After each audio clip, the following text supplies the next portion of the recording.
In this video, I'm going to talk about my project, that is emotion detection using front facial image. So before I start the model training, let me just take you through the environment setup. So to set up the environment, you have to download the FER 2013 dataset from the Kagel's site. You can download it. Okay. Then you have to download the shape predictor and frontal detection XML.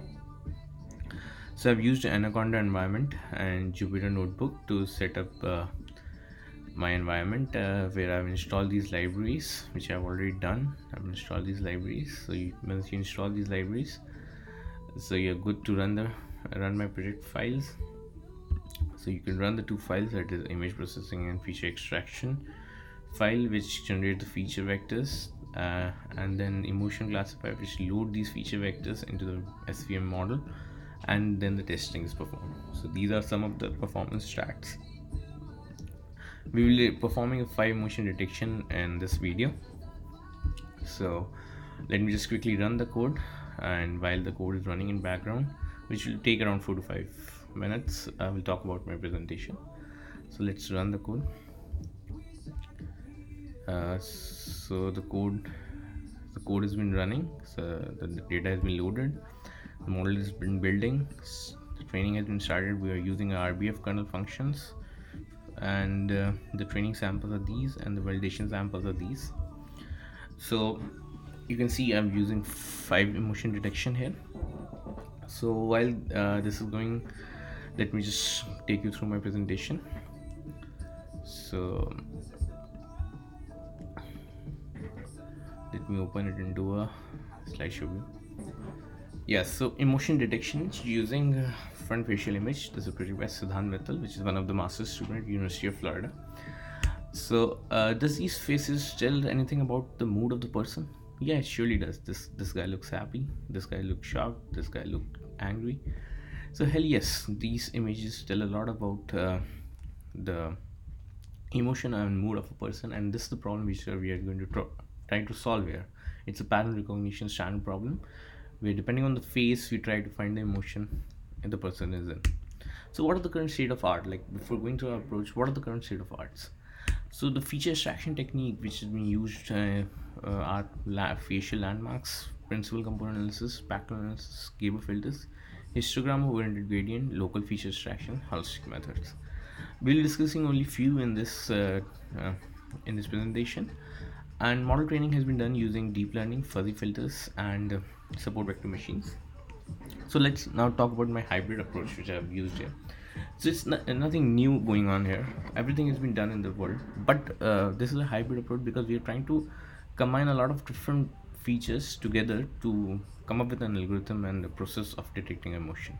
So I've combined feature extractions like Gabor filters, facial landmarks, and HOG together to extract the features and then feed the features into SVM, which has the RBF kernel function of mapping the features and dimension feature into a high dimension feature space, and then creating decision boundaries around various categories, and then trying to do the prediction. So let's talk about the feature extraction process. So Gabor filters are quite can be quite confusing if you're not read about it, but let me explain you in a layman term. Like, Gabor filters are basically trying to apply different angles to our frequency of an image. So image can be divided into frequency, and we apply different angle filters to try to extract these intensities, and then we try these filters, the extracted intensity, as concatenated together to produce a Gabor filter, and the mean and variance is being used by me to create the classification. And then I scale and normalize the data because I have to combine various features together. So scaling and normalization is an important part.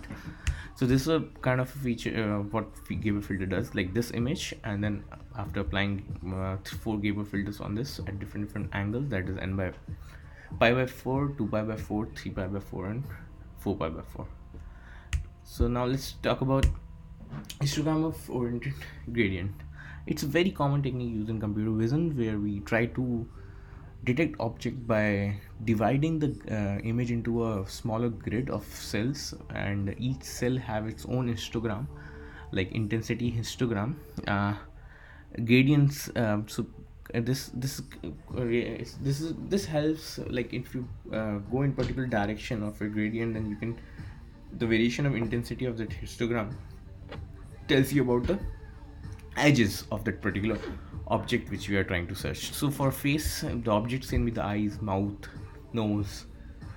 So for example, this is a hog gradient which was generated by me. So consider for this face, I've applied hog to it. So you can see the areas of objects like the mouth have a different intensity, whereas where there is no face has very less intensity gradient. Similarly for this image, mouth you can see, eyes you can see, and for blank spaces you can see. Similarly, you see the blank spaces shift here in this case and here for this case.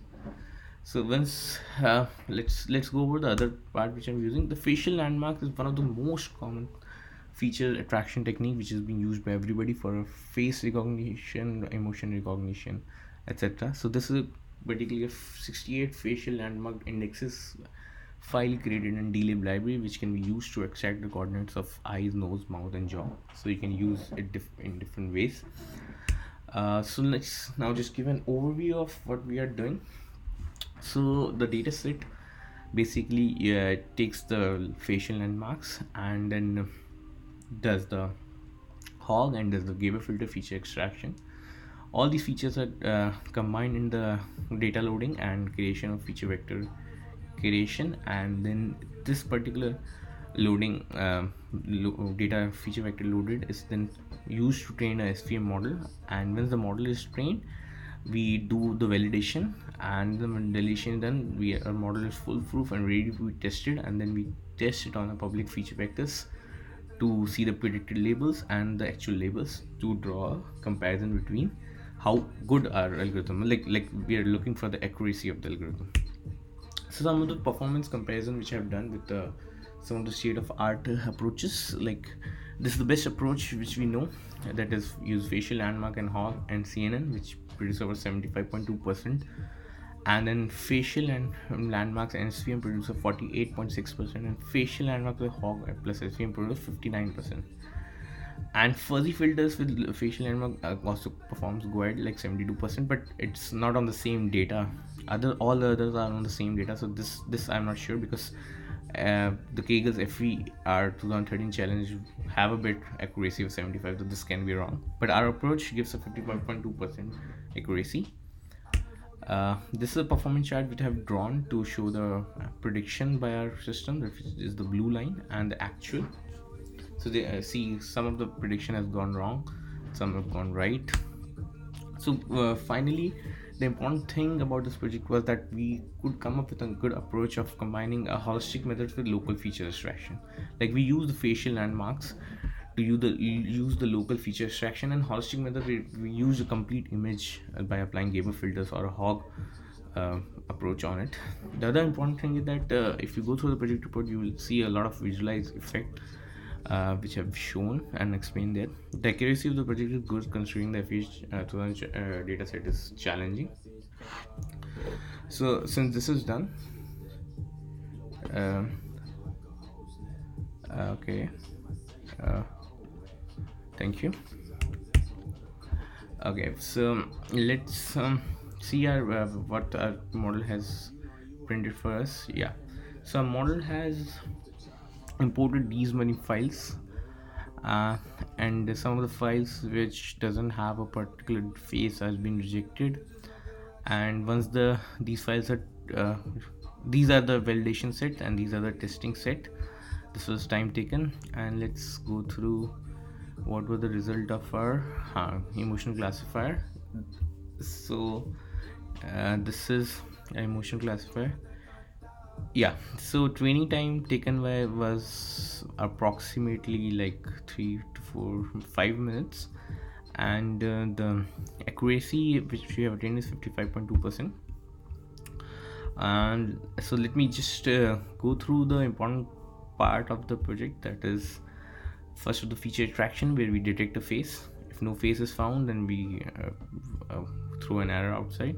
Otherwise we do hog feature extraction, then we do the facial landmark attraction, then we do the Gabor filter and then scale Gabor filter, and then we save these files into uh, FVR 2013 underscore features folder, and then we load the data here in there, and we combine all these features together.